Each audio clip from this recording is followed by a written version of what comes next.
16 اکتوبر کو ایک بہت بڑی کانفرنس ڈیرہ اسماعیل خان کی سرزمین پہ ہونے جا رہی ہے. اللہ پاک اس کو کامیابی عطا کرے. تو اس کا منتظم نظام کو سنبھالنے کے لیے سیکورٹی وغیرہ سب کچھ اس کے ذمہ ہے. یہ کیا اس کی ترتیب ہے؟ ہماری ضلع کی جو جماعت ہے وہ اس کی نگران ہوگی. ٹھیک ہے. یہ ایونٹ تو صوبائی جماعت کا ہے اور انہوں نے اس کا فیصلہ کیا, پھر مرکز نے اس کا اعلان کیا.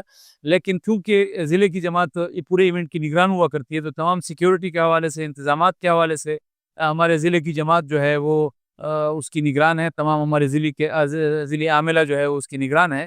اور پھر خصوص اگر ہمارے گھر سے بات کریں تو مولانا لطف الرحمان صاحب امیر ہیں, عبید الرحمان جو ہے وہ سینئر نائب امیر ہیں, تو وہ خود براہ راست اس کی نگرانی کریں گے. اور انشاءاللہ مولانا مفتی محمود رحمہ اللہ جو ہیں وہ ڈیرہ اسماعیل خان کے فرزند ہیں, اور ڈیرہ اسماعیل خان کے لوگ جو ہیں وہ 16 اکتوبر کو اپنے فرزند کی جو ہے وہ یاد میں وہ نکلیں گے, اور انشاءاللہ یہ ایک یادگار شو ہوگا. انشاءاللہ بہت زبردست ہوگا. ڈیرہ اسماعیل خان کے عوام کے لیے پیغام آخر. ڈیرہ اسماعیل خان کے لوگ جو ہیں یہ ایک ہمیشہ ہم کہتے ہیں ڈیرہ جو ہے وہ پھلاں دا سہرا. تو ہمارے ذہن میں, ہمارے یادداشت میں یہ ہمیشہ بڑے یعنی سیاسی حوالے سے بھی ایک دوسرے کے ساتھ بڑے اچھے رویوں کا یہ شہر رہا ہے. ہمارے ذاتی حوالے سے بھی لوگوں کے ساتھ تعلقات میں بڑے اچھے رویوں والا شہر رہا ہے.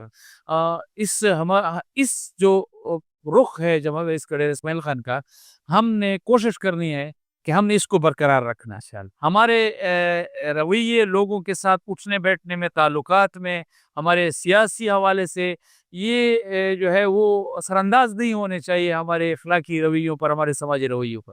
تو یہ ایک خواہش بھی ہے, ایک پیغام بھی ہے ڈیرہ اسماعیل خان کے لوگوں کے لیے.